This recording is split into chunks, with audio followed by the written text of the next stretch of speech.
नाटी दुल्हन। मयंक की बीवी नेहा की हाइट बहुत ही कम थी। वो इतनी नाटी थी कि लोग उसका कई बार मजाक बना देते। अरे नेहा, तेरे लिए तो मुझे किचन में टेबल रखना पड़ेगा। माँ जी, इतनी भी नाटी नहीं हूँ मैं। और हाँ, हिल्स पहनकर तो बिल्कुल आपके बराबर आ जाती हूँ। अरे तेरे पापा ने महंगी कार का लालच दे दिया, वरना तो मेरे बेटे के लिए लंबी लंबी लड़कियों की लाइन लगी थी। क्या बताऊं तुझे, कटरीना फैल थी उनके सामने। पर माँ जी, आपका मयंक भी तो हाइट में कौन सा अभिषेक बच्चन की तरह है जो कटरीना मिल जाती। वैसे भी मेरी और इनकी जोड़ी तो राम सीता की जोड़ी है, राम सीता की। एक दिन सभी खाना खा रहे होते हैं, तभी माँ, दाल बहुत अच्छी बनी है, जरा और देना। रुको जी, मैं लेकर आती हूँ, किचन में है। वैसे भी मैं खड़ी ही हूँ। ये सुनकर सास हंसने लगती है। तुम खड़ी हो या बैठी, एक जैसी लगती हो। बस कीजिए जी, अभी हिल्स नहीं पहनी है। वैसे भी हिल्स पहनती हूँ तो आपके बराबर ही लगती हूँ। एक दिन नेहा सब्जी लेने बाहर निकलती है तो पड़ोसन कहती है, अरे देखो देखो, कितनी नाटी है। मयंक तो दिखने में अच्छा है, हाइट भी ठीक ठाक है। फिर क्या जरूरत थी ऐसी नाटी बहू लाने की। दहेज बहन, दहेज। अंधे हो गए थे पैसों के पीछे, अब करे जगह साई। दोनों की बात नेहा सुन लेती है और उसे बहुत गुस्सा आ जाता है। आंटी जी, एक बात बताओ, मेरे पापा के पास पैसे हैं, उनको अच्छी लड़की की तलाश थी, ये पसंद आए और शादी हो गई। इसमें मेरा क्या कसूर है जो आप लोग मुझे सुना रही हैं? अरे नहीं नहीं नेहा, हम तो तेरी सास की बात कर रहे थे कि कितनी लालची औरत है। देखिए, वो लालची नहीं है। हाँ, उनकी कुछ शौक है जो वो अपने बेटे से पूरा करवाना चाहती है। और देखा जाए तो उसमें उनकी गलती भी क्या है भला। अगर इन्होंने मुझसे शादी की है तो ज़रूर कुछ न कुछ तो अच्छाई नज़र आई होगी ना। और अब ना तो मैं आपकी बहू हूँ और ना ही आपके रिश्तेदारों को मुझसे मिलना है। फिर ये बात समझ नहीं आई कि आप इतना परेशान क्यों हो रही हैं।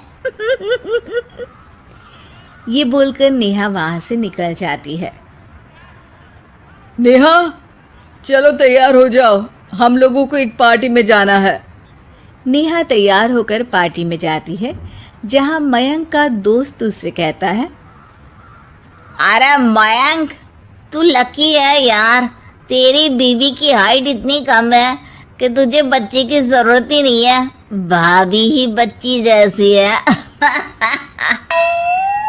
और मयंक, मेरी बीवी इतनी कम हाइट की हो ना तो मैं तो घर से बाहर ही ना निकलूं, कहीं फुदक कर चली गई तो लेने के देने पड़ जाएंगे।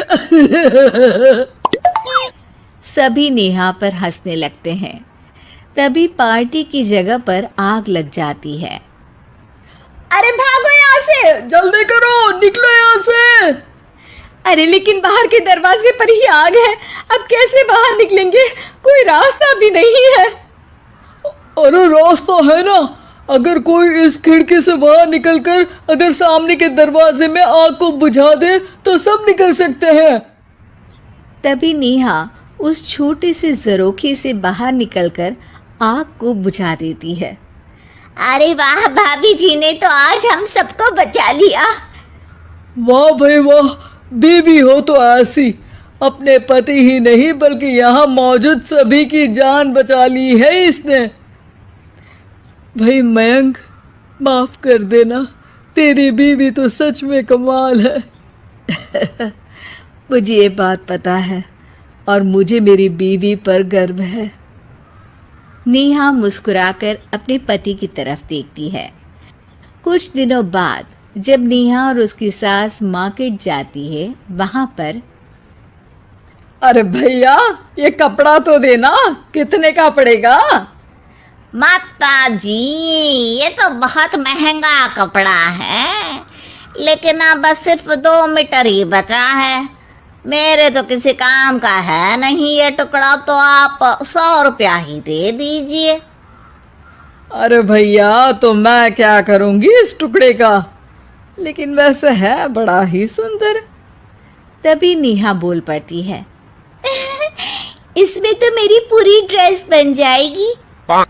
ये कहकर वो कपड़ा ले लेती है। अगले दिन नेहा वो ड्रेस पहनकर सास के सामने आती है। अरे वाह नेहा, ये ड्रेस तो बहुत ही सुंदर लग रही है, बड़ी महंगी होगी ना? अरे कपड़ा तो मैंने ही पसंद किया था, बस पूरा नहीं था तो इसने ले लिया। सिर्फ 200 रुपये की ड्रेस है ये पूरी। देखो माँ जी, नाटी होने का भी कम फायदा नहीं है। जैसे तैसे दिन कट रहे थे।